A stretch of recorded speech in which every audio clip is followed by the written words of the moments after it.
오늘은 나는 여호와라는 제목을 갖고 여러분 앞에 말씀을 전하기를 원합니다. 우리의 인격 행성이나 영혼의 그 건강에도 쓰디쓴 고난과 시련의 그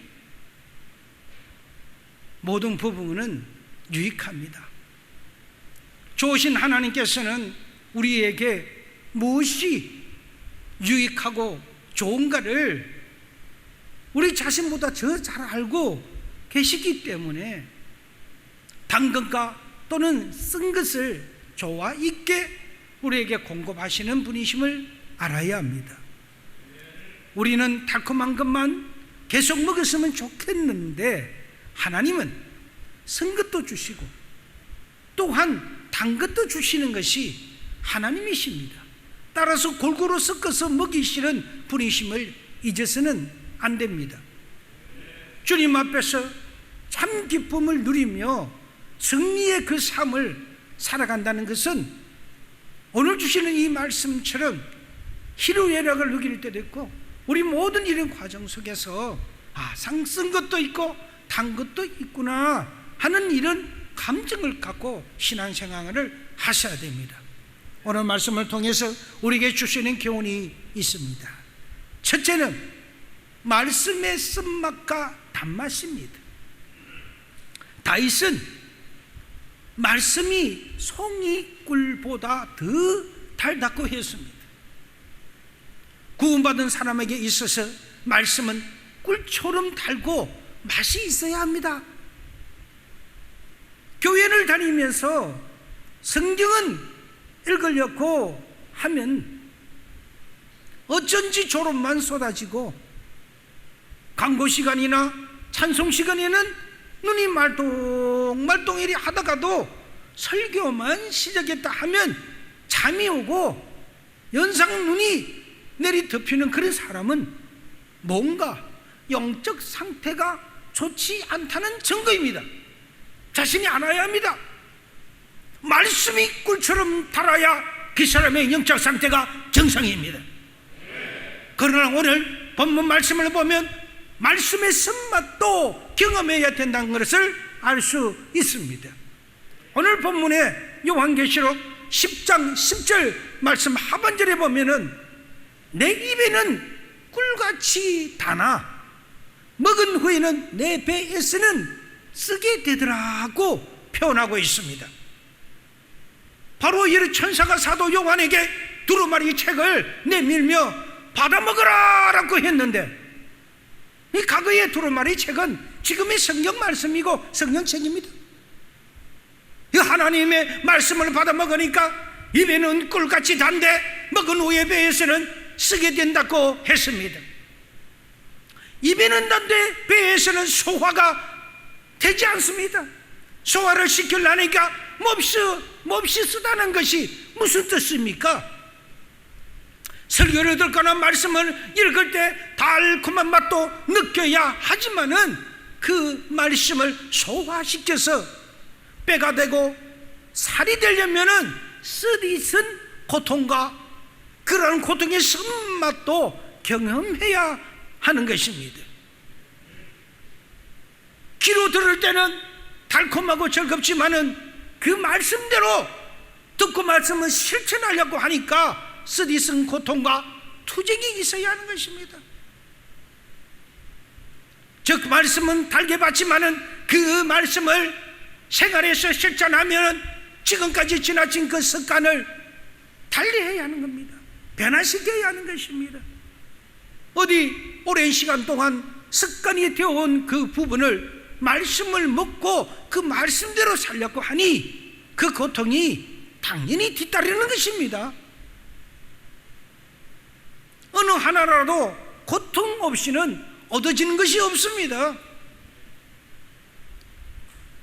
못된 습관을 바꾸려면 고통과의 투쟁을 이어져야 하는 것입니다.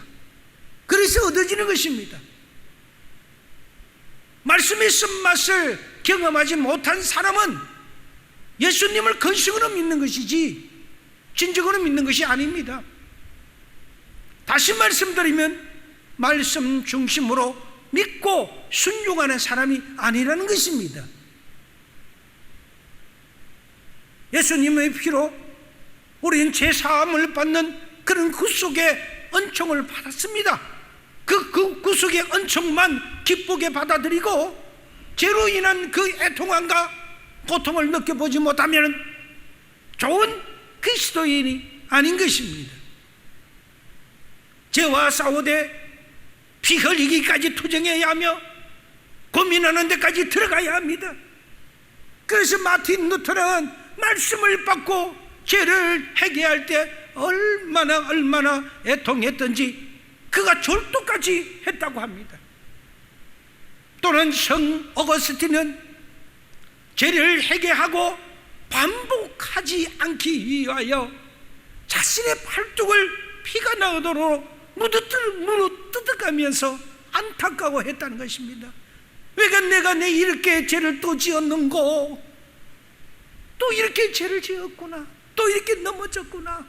그렇게 하면서 하나님 앞에 죄를 회개할 때마다 그 자신이 너무 안타까워, 그 자신이 아파서 이 팔뚝을 물어뜯고 하는 그런 아픔을 그렇게 느꼈다는 것이죠. 그러니까 세계적인 유명한 성자가 된 것입니다.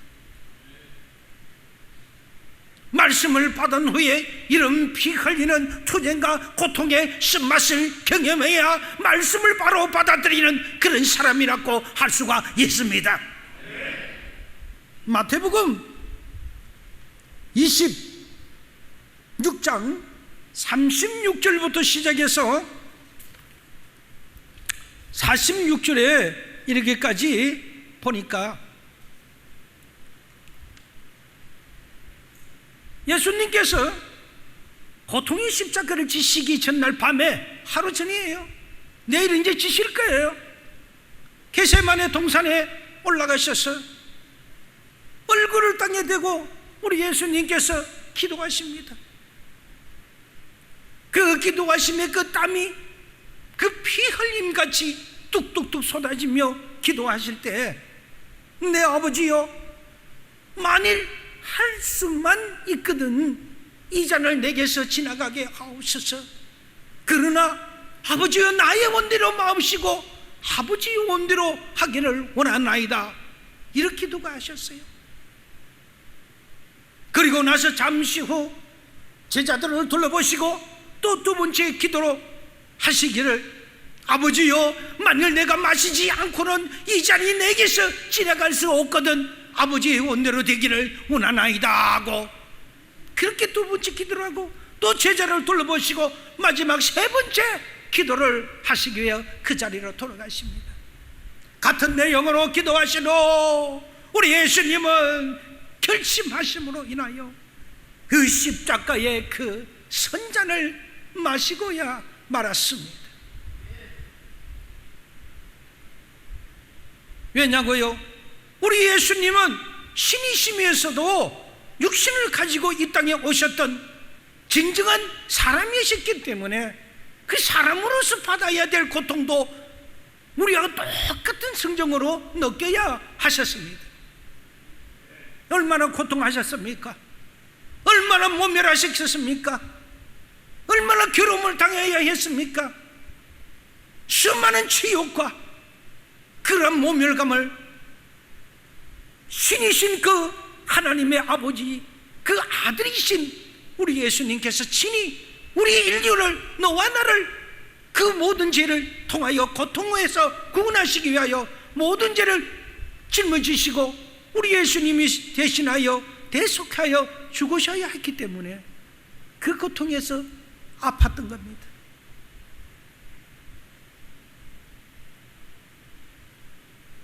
그러니 예수님도 그렇게 엎드려 기도하시는데 우리가 기도를 게을리 해서 되겠습니까?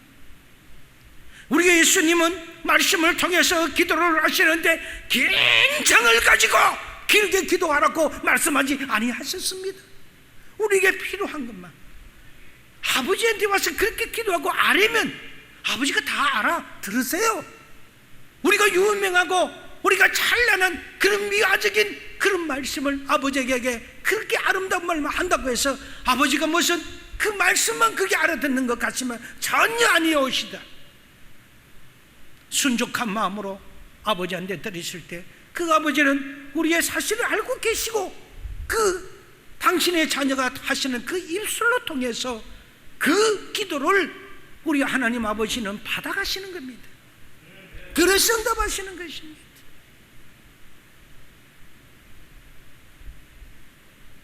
또한 제1의 아담은 자기 뜻대로 하기 위하여 먹어서는 안 되는 선악과인 그 달콤한 그 사과를 따먹어 버렸습니다. 그리고 제2의 아담으로 오신 하나님의 독생자 예수 그리스도의 우리 예수님은 죄악과 사탄의 모든 근시를 깨뜨려 버리기 위하여 십자가의 선잔을 마셨던 것입니다.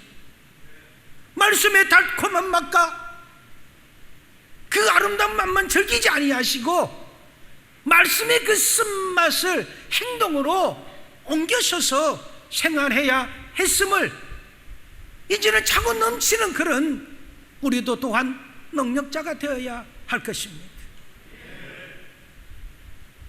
두 번째로 우리에게 주시는 말씀은 영광의 단맛과 그 수욕의 선맛이 있습니다. 수욕은 남에게 모욕당하는 말을 표현하고 있습니다. 우리가 세상을 살아가는 동안 하나님은 우리에게 달콤하고 기분 좋은 영광만 받게 하시는 것이 아니라 쓰디쓴 욕도 먹게 하시고요, 수모도 당하게 하시는 분이심을 꼭 알아야 합니다. 하나님의 은총과 사랑은 특별히 많이 받은 사람은 사람일수록 듣기 싫은 욕도 많이 먹고요, 교회에 와서 봉사를 많이 하게 되면 봉사를 많이 하는 사람일수록 듣기 싫은 욕도 듣습니다. 때로는 지가 뭔데? 꼭 저렇게 해야 돼? 듣기 싫은 욕도 먹게 하시고요, 자존심 상하는 그런 수모도 당하게 하시고요, 때로는 맹해도 잃어버리는 그런 얼토당토 안 하는 그런 수모까지도 당하게 하시는 것입니다.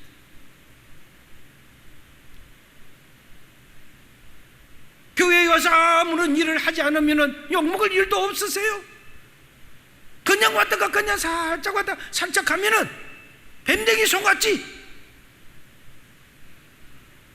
그건 썬데이 크리스찬이죠. 뭡니까? 나는 하나님 앞에 내놓을 것이 없는데 하나님 앞에 달라고만 한다면 그거는 인지상정이 아니란 것입니다. 내가 먼저 주님 앞에 나가야 합니다. 아버지여, 저를 들어 사용해 주옵소서, 저를 사용해 주옵소서 하며 그의 헌신의 마음으로 나아갈 때 그 자체의 모든 행동, 그 행위가 하나님 앞에 행위의 기도가 되는 것입니다. 우리의 입술로서만 말로서만 하는 것이 기도가 아니라 우리의 행동으로 하는 것도 행위의 기도라는 것을 아셔야 합니다. 그러나 우리 모든 것의 그 이유는 우리가 존경만 받고 칭찬만 받으면요, 자기도 모르게 교만이 오지요. 그 교만에 사로잡히게 되면 사람은 자신도 모르게 고집불통의 사람이 되고요, 교만 덩어리가 되고요, 자기만 하는 이기적인 사람이 되기 때문입니다. 또 쓰디쓴 욕도 먹을 줄 알고요, 수모도 당할 줄 알아야 상대를 이해할 줄 아는 폭이 넓어져서 인생살이의 심오한 경지에 이르게 됨으로 인하여 하나님이 더 큰 그 사명을 주심으로 인하여 그 사명을 감당할 수 있는 그런 큰 그릇이 된다는 것입니다. 예수님은 하나님의 아들이신데도 불구하고 강도도를 처형하는 도구인 그 십자가에 우리 예수님은 같이 달리셨습니다. 우리들이 보는 그 십자가, 그 행틀에는 옷으로 우리 예수님이 가운데를 가려져 있지만요, 실제로 그 당시에는 우리 예수님이 벌거벗은 벌거숭이 그 몸으로 발에도 못으로 큰 대못이 박히고요, 양손에도 그 대못이 박혔던 것입니다. 얼마나 큰 모욕과 수치입니까? 신이신 하나님이고 우리를 창조하신 하나님이신데 말입니다. 그리고 이 인류를 죄에서 구원하러 오셨던 독생자 그리스도인데도 말입니다. 인간이 그만큼 인간이 악독한 겁니다. 우리 예수님 이런 수욕을 다 참고 견디신 후에 3일 만에 영광의 부활을 얻게 하신 것입니다. 아무리 예수님을 잘 믿고 하나님의 뜻대로 사는 사람이라도 칭찬만 받게 하시지 않고 영광만 받게 하시지 않습니다. 때로는 억울하고 분하고 수치와 욕도 당하게 하신다는 겁니다. 그것을 이상하게 여기지 마세요. 올 것이 오고 말았구나. 나를 우리 하나님께서 시험하시고 이 산을 또 하나 넘기기 위해서 큰 사람이 되시기 위하여, 큰 산이 되게 하시기 위하여 나를 단련하시구나. 그렇게 하시면서 우리는 그 산을 넘어야 하는 것입니다.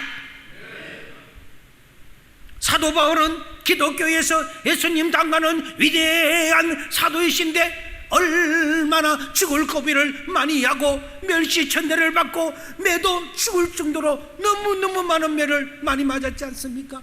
한 분은 그가 매를 맞고 죽은 줄 알고 성 밖에 갖다 버리기까지 했고, 자기 몸에는 눈에 안질과 등등의 그 사탄이 찌르는 그 지병을 가지고 있어서 늘 바울을 괴롭게 했지만은 하나님은 그거를 끄덕하시면 교만이 있을까? 하나님은 그거를 조종하고 계셨던 겁니다. 하나님이 그것을 죽을 때까지 영원히 제거해 주지 아니하여 주셨습니다. 그런데도 바울은 감사하잖아요. 우리가 그 바울에 비하면 우리가 당하는 그 수치와 역은 아무것도 아닌 것입니다. 어느 날 예수 믿는다고 예수장이라고 방송과 언론과 모든 것에서 우리를 때로는 나쁘게 폄하하고 때로는 그런 거를 방영하고 있지만은 여러분, 그것도 올 것이 온 겁니다. 그것이 지나가고야 말 것입니다. 영원히 그리 된 것은 아닙니다. 핍박받을 때는 그래 올 것은 오라. 나를 단련시키고 그 나를 단련시키고 난 다음에 나를 더 하나님이 쓰시고 우리를 더 쓰실 거야. 이런 믿음으로 우리는 바라봐야 됩니다.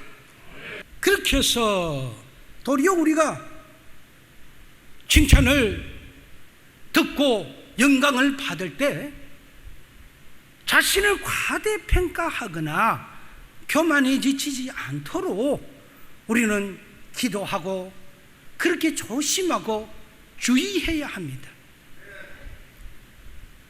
도리어 남이 칭찬해주고 존경해줄 때 그것을 액면 그대로 받아들이지 마셔야 됩니다.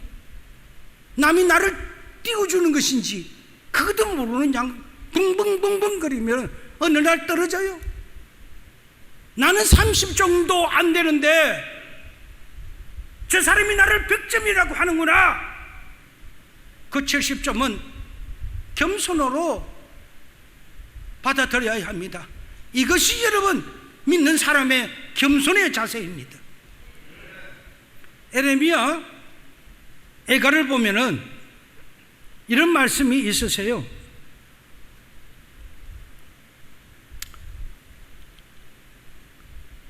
(3장) 30절에서 33절로 보면은 그 내용에 자기를 치는 자에게는 이 뺨을 돌려대서 그 치욕으로 배부리를 베푸칠지어다 라는 말이 있고요, 이는 주께서 영원하도록 버리지 아니하실 것이며 그가 비록 근심하게 하시나 그의 풍부한 그 인자하심에 따라 국민이 여기실 것이라.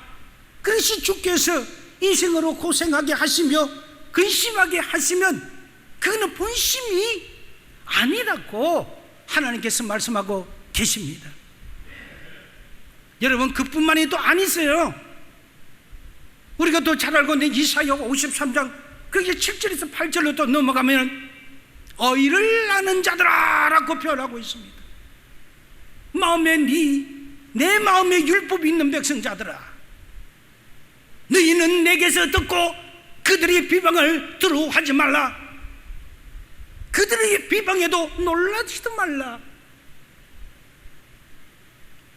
옷같이 좀이 그들을 먹을 것이며 양털같이 그 존벌레가 그들을 먹을 것이나 나의 공의는 영원히 있겠고 나의 구원은 세세에 미치리라고 하셨습니다. 얼마나 사랑이 많으신 우리 하나님이세요. 그러므로 욕을 먹고 수치와 수모를 당할 때 우리 꼭 참아야 합니다.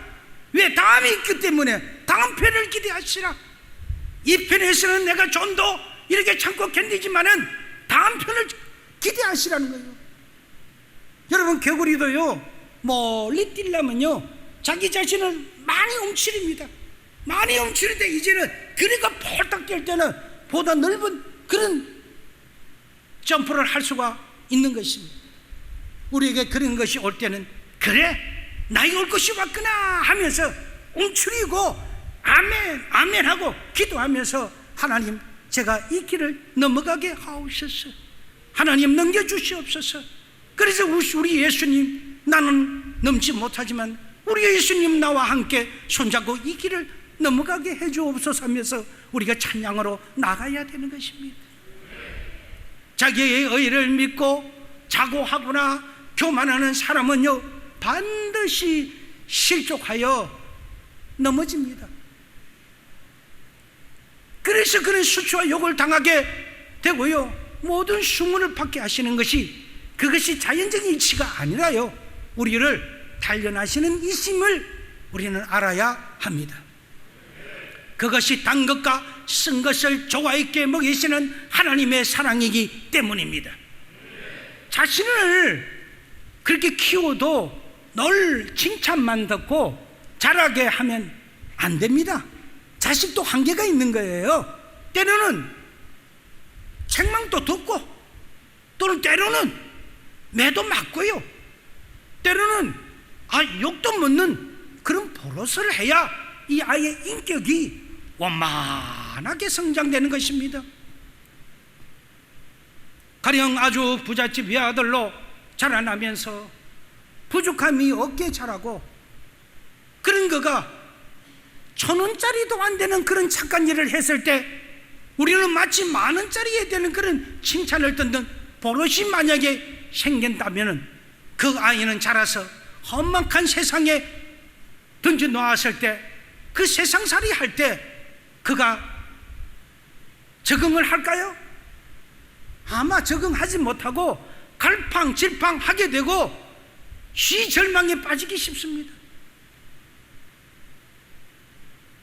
여러분, 위대한 인물 다윗을 보십시오. 그 다윗은 어릴 때 먼저 그 나라의 왕이 된다는 하나님의 기름을 부한 그였지만 얼마나 많은 나라를 다니면서 그의 목숨을 부지하면서 도망자 생활을 했습니까? 그의 장인이 저를 죽이려고 수많은 곳곳에 와서 그렇게 했습니까? 그 다윗이 받는 수치와 그 수모를 우리는 알아야 합니다. 많은 비방과 조롱을 받으면서 그도 살았다는 것을 알아야 합니다. 그래서 우리가 시편에 보게 되면은 구구절절이 그 속에서 나와 있는 그 말씀이 그 고난 속에서 쓴 구절들이 많이 있음을 오늘 제가 여러분들에게 그 시편을 통해서 여러분들에게 한번 소개를 한번 해드릴까 합니다. 시편 22절입니다. 시편 2절에 보니까 내 하나님이여 내 하나님이여 어찌 나를 버리셨나이까. 어찌 나를 멀리하여 돕지 아니하옵시며 내 신음 소리를 듣지 아니하시나이까. 내 하나님이여 내가 낮에도 부르짖고 밤에도 잠잠하지 아니하여 싸우나 응답하지 아니하였나이다. 이스라엘의 상성 속에 계시는 주여 주는 거룩하시나이다. 우리 조상들이 주께 의뢰하였으므로 그들을 건지셨나이다. 그들이 주께 부르짖어 구원을 얻고 주께 의뢰하여 수치를 당하지 아니하였나이다. 나는 본래요 사람이 아니라 사람의 비방거리요 백성의 그 조롱거리니이다. 나를 보는 자는 다 나를 비웃으며 입술을 삐죽삐죽거리고 머리를 흔들흔들거리며 말하되 그가 그 여호와께 어떡하니 구원하실걸. 그가 여호와께 어떡하니 그를 기뻐하시니 건지실걸 하나이다. 이렇게 비방하는 거예요.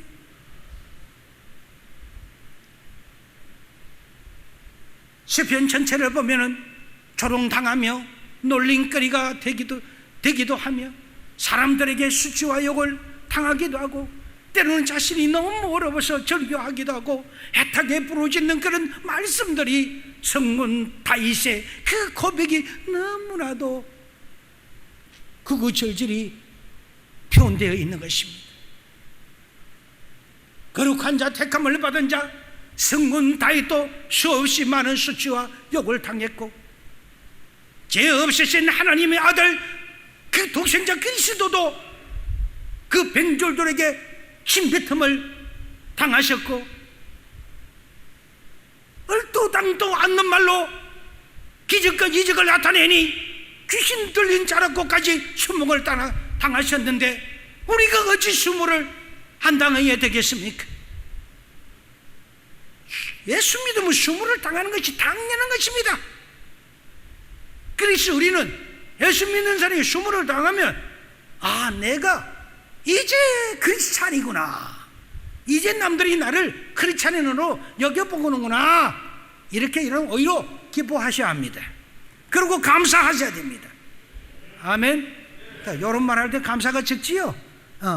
보세요, 쓴맛을 말을 하니까 감사가 적잖아. 달콤하고 아리까리한 말씀을 하면 아멘 소리하고, 그렇게 꼬롬하게 한번 해봅시다.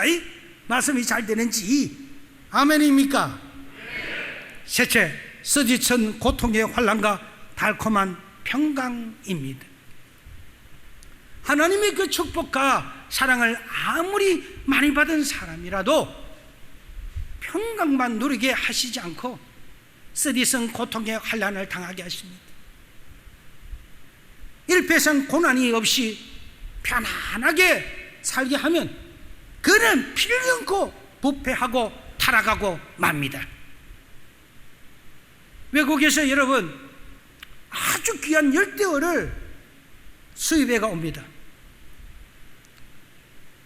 오늘 아무리 그 산소도 없고 과학을 모든 걸 동반해서 가지고 왔는데도 이렇게 한국에 갖고 오니까 고기가 몇 마리 살질 않아요. 다 해물해가지고 이래요. 그래서 하루는 어느 누구가 지나가면서 그게 문어를 한 발에 넣어보라고 이렇게 이야기를 하더랍니다. 그래서 이 업자가 미국에서 기강종을 이제 고기를 수입하면서 그것에다가 문어를 그 어루 한 마리를 잡아 넣었더니 그 안에는 이 고기들이 풍부한 산소도 있고 다 있으는데 자기를 잡아먹으려고 문어가 허블럭 다니니까 잡혀먹지 아니하려고 이리 가고 저리 가고 죽을 힘을 다해 피해 다니더라고. 그러니까 죽지 않더랍니다.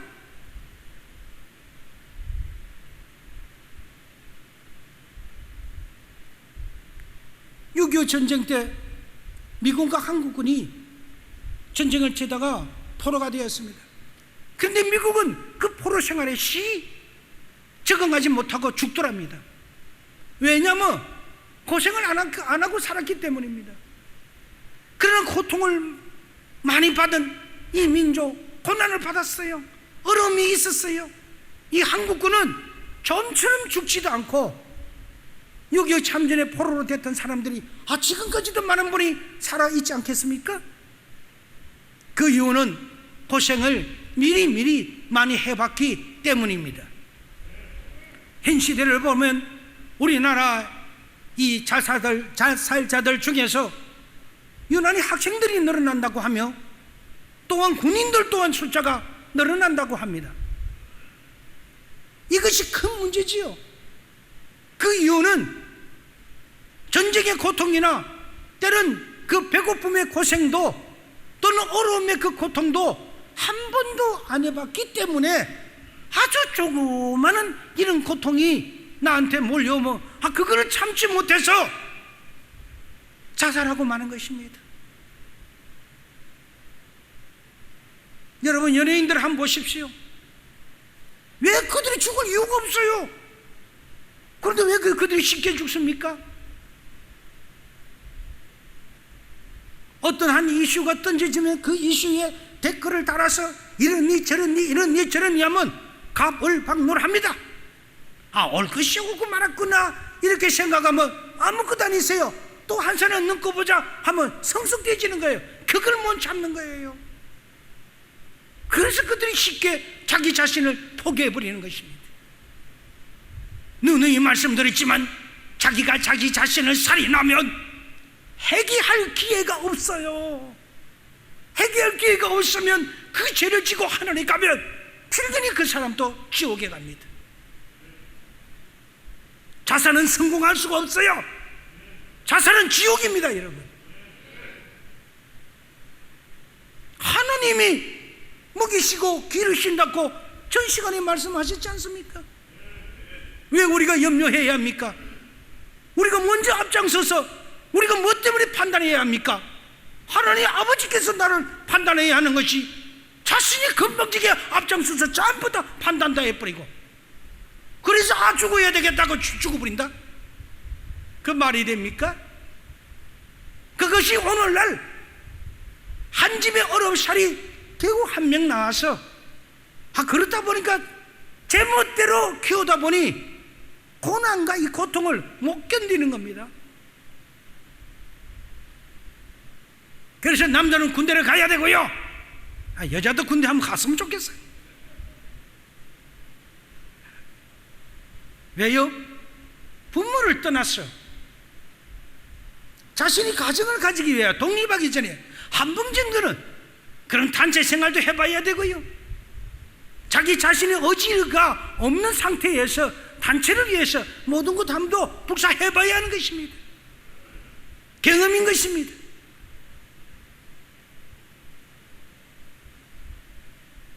하나님께서 우리에게 고난도 환난도 유익하기 때문에 쓰디 쓴 그 환난도 우리에게 당하게 하시는 것입니다. 우리 인생사 중에서 한 번은 겪어야 하는 수많은 경험들이 반드시 있습니다. 실패의 길을 경험해 본 사람은 두 번 다시는 그 실패의 길을 가지 않습니다.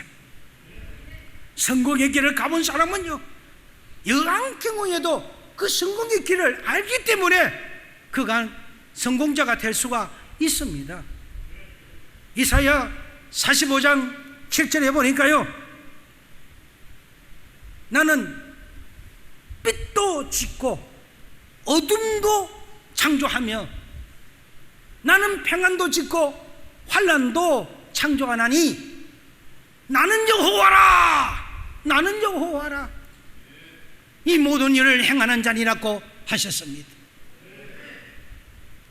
캄캄한 밤도 환한 대낮도 하나님이 창조하신 것입니다. 환한 대낮만 계속되면 좋겠지만은 이 환한 대낮이 계속되면 언제 잠을 자고 언제 쉬겠습니까? 동식물도 빛을 줄 때는 있고요, 빛을 가려줄 때는 있어요. 사람도 마찬가지예요. 늘 청명한 날씨만 계속되고 구구질질한 그러한 굳은 날씨가 없다면은 어떻게 식물이 자라고 동물이 살겠습니까?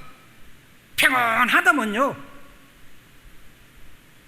우리 인간 역시 늘 평온하기만 하면 죄를 짓게 되고요, 반드시 부패하여 결국은 다 우리는 지옥에 떨어질 것입니다.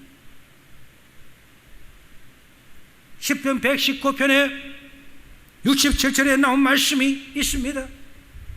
고난당하기 전에는 내가 그릇 행하였더니 이제는 주의 말씀을 지키나이다 하였고, 71절에 가니까 고난당한 것이 내게 유익이라, 그로 말미암아 내가 주의 율례를 배우게 되었나이다 라고 고백합니다.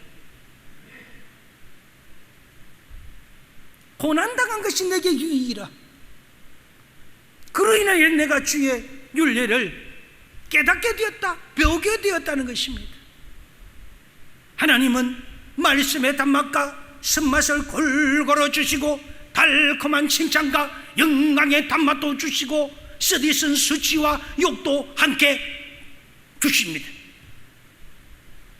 그리고 평안하고 달콤한 그런 평강만이 또 아니라 한란까지도 이것이 고통이다, 느껴봐라, 이것이 나의 사랑이니 라고 하나님께서는 그렇게 우리를 단련하시는 것입니다. 여러분, 달콤한 것만 너무 좋아하지 마세요. 그게 함정이 있습니다. 인생이 평안할 때요, 범사가 평안할 때 여러분 기도도 쉬고 다 쉬지요. 반드시 그 얼마 가지 않아서 문제 생깁니다. 그때는 우리가 어떻게 해야 돼요? 그럴 때는 하나님이 나에게 기도하라는 신호구나 해서 더욱더 그거를 유지시키기 위해서라도 우리는 기도해야 하는 겁니다. 아멘입니까? 심은 되지 않는다는 사실이죠. 그래서 달콤한 것만 좋아하지 마십시오. 여러분, 이 현 시대의 이 어려운 코로나는 반드시 지나갑니다. 반드시 잡힙니다. 언젠가는 더 중요한 것이지요. 이 코로나를 지나고 있는 이 현실은 우리에게 진정한 고난의 시작입니다. 고난의 이 시간들이고요. 그러나 이것 때문에 안 되니 저것 때문에 안 되니 코로나 때문에 그렇다고 모든 백명을 돌리는 것은 그거는 비급자가 하는 거예요. 코로나인데도 불구하고 잘 되는 사람은 왜 잘 되고 융숭한 사람은 왜 융숭하게 잘 됩니까? 그런 사람은 코로나를 주워 먹고 있습니까? 아니오시다. 저와 내와 함께 겪는 이 고통이기 때문에 이것 또한 올 것이 왔구나 생각하고, 지나가건 반드시 없기 때문에 지나간다 생각하고, 그것을 통해서 자신이 잘 지킬 거를 잘 지켜서, 그래서 건강관리 잘하고 또 비즈니스도 잘하고, 그렇게 해서 우리 자녀들도 잘 이렇게 그렇게 해서 이 코로나를 무사히 넘는 겁니다. 이게 우리에게 하나님, 그래서 제게 지혜를 주세요, 하나님 지혜를 주세요. 이럴 때 하나님께서 그의 적절한 지혜를 우리에게 피할 그 길을 허락하시는 것입니다. 그러나 이 시간을 인하여 주님의 그 율례를 우리는 깨달아야 합니다. 내가 그로 인하여 주의 율례를 깨달았다고 했으니까요. 고난받은 것이 내게 유익이라, 그로 인하여 내가 주의 윤리를 깨달았다는 것입니다. 오늘 저와 여러분이 이 윤리를 깊이 깨닫는 그런 저와 여러분이 되시기를 바랍니다.